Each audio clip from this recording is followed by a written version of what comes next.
तो dear students, आज हम लोग बात करेंगे बीएससी फिजिक्स 5th सेमेस्टर की स्टैटिस्टिकल मैकेनिक्स से यूनिट 3 डिस्ट्रीब्यूशन लॉसेस हमें most important multiple choice questions. तो डियर स्टूडेंट्स, ये क्वेश्चंस काफ़ी इम्पॉर्टेंट क्वेश्चंस हैं जो आपके एग्ज़ाम्स के ध्यान में रख के बनाए गए हैं। तो आइए देखते हैं इसमें कौन कौन से क्वेश्चंस दिए हुए हैं। तो पहला क्वेश्चंस है Fermi Dirac statistics is for the. तो यहाँ पर कहा जा रहा है कि फर्मी डिराक स्टैटिक्स जो है कि किसके लिए है।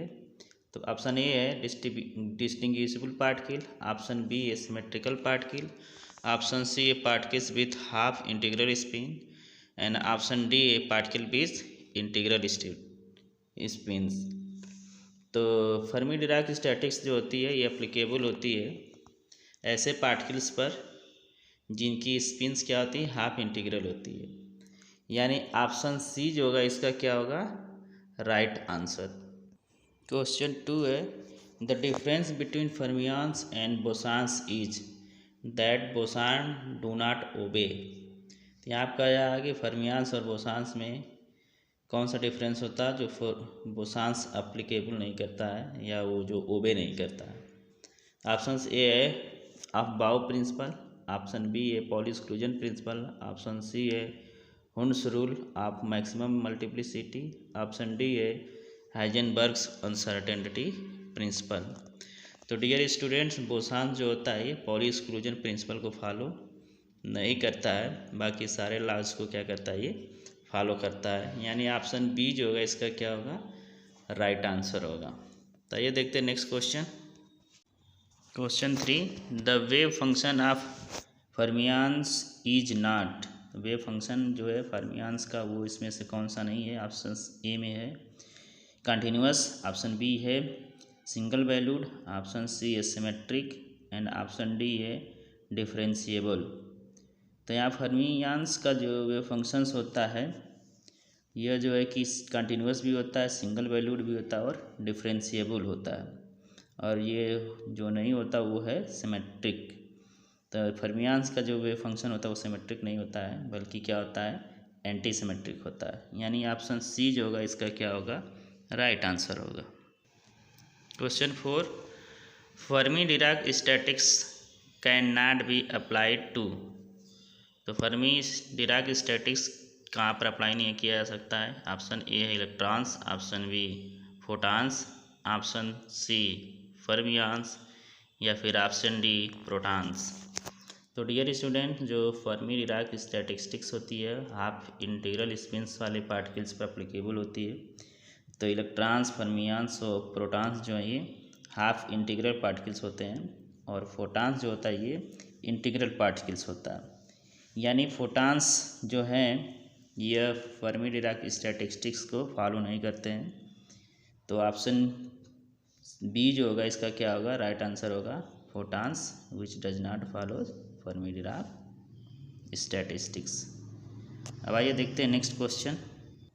Question 5 the Fermi Dirac distribution is given by N I equal to. तो यहाँ पर जो है कि फर्मी डिराक डिस्ट्रीब्यूशन का एक्सप्रेशन बताना है, जिसमें एन आई जो है किसी ith माइक्रोस्टेट में उसका जो पार्टिकल्स का डिस्ट्रीब्यूशन है वह कैसे दिया जाएगा ये बताना है। तो इसमें ऑप्शंस हैं, option A B C and D दिया हुआ है। इसमें कैपिटल ए जो अल्फ़ा की जगह पर यूज़ किया गया है और कैपिटल बी जो है यहाँ पर बीटा की जगह यूज़ किया गया है। तो इन चारों जो ऑप्शंस है आप लोग पढ़ सकते हैं। इन चारों ऑप्शंस में जो फर्मी डिराक डिस्ट्रीब्यूशन के लिए एप्लीकेबल होगा वो होगा ऑप्शन सी, यानी N I equal to G I a upon E के power alpha plus beta E plus 1। देखते हैं नेक्स्ट क्वेश्चन।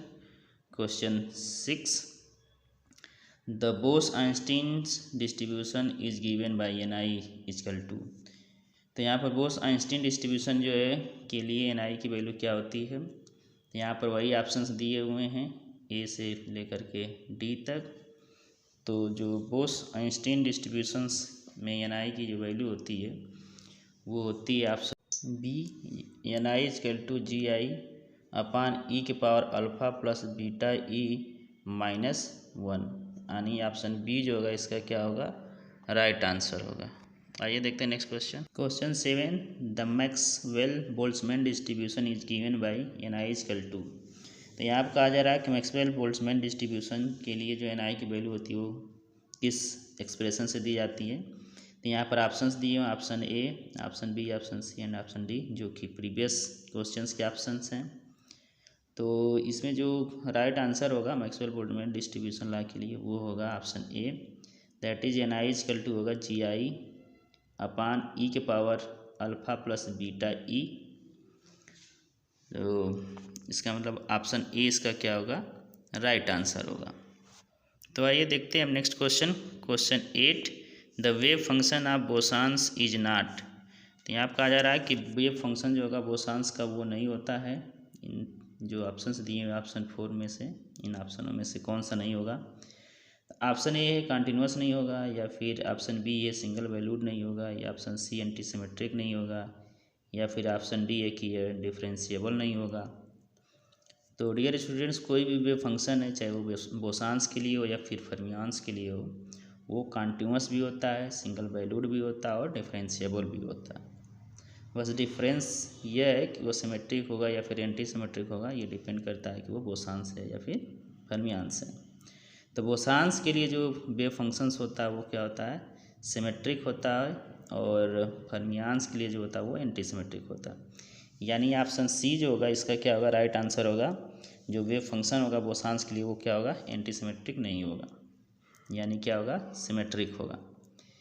तो आइए देखते हैं next question. Question number 9, Bose-Einstein statistics is for the. तो यहाँ कहा जा रहा है कि बोस-आइंस्टीन स्टैटिस्टिक्स जो है किसके लिए है। ऑप्शन ए है डिस्टिंग्विजिबल पार्टिकल्स, ऑप्शन बी है सिमेट्रिकल पार्टिकल्स, ऑप्शन सी है particle with half integral spin, option D है पार्टिकल्स विथ इंटीग्रल स्पिन। तो बोस-आइंस्टीन जो स्टैटिस्टिक्स है ये बोसान्स के लिए एप्लीकेबल होती है, और बोसान्स जो होते हैं ये ऐसे पार्टिकल्स होते हैं जिनकी स्पिन्स क्या होती है, इंटीग्रल होती है। यानी ऑप्शन डी जो होगा इसका क्या होगा, राइट आंसर होगा। That means Bose Einstein statistics is for the particles with integral spins. तो आइए अब देखते हैं next question. Question number 10, Bose Einstein statistics can be applied to. यहाँ पर कहा जा रहा है कि बोस-आइंस्टीन स्टैटिस्टिक्स जो है कहाँ पर अप्लाई किया जा सकता है। ऑप्शन ए है इलेक्ट्रॉन्स, ऑप्शन बी है फोटॉन्स, ऑप्शन सी है फर्मियान्स एंड ऑप्शन डी है प्रोटॉन्स। तो डियर स्टूडेंट, बोस-आइंस्टीन स्टैटिस्टिक्स बोसान्स पर एप्लीकेबल होते हैं जिनकी स्पिन्स इंटीग्रल होती है। तो यहाँ पर इलेक्ट्रॉन्स, फर्मियान्स और प्रोटॉन्स ये जो है कि हाफ इंटीग्रल स्पिन्स के पार्टिकल्स हैं। फोटॉन्स ही एक ऐसा पार्टिकल है जिसकी स्पिन्स क्या होती हैं, इंटीग्रल होती है।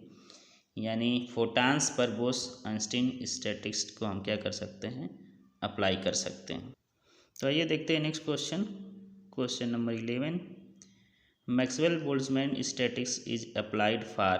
यहाँ पर कहा जा रहा है कि मैक्सवेल बोल्ट्जमैन स्टैटिस्टिक्स जो है कहाँ पर अप्लाई की जा सकती है।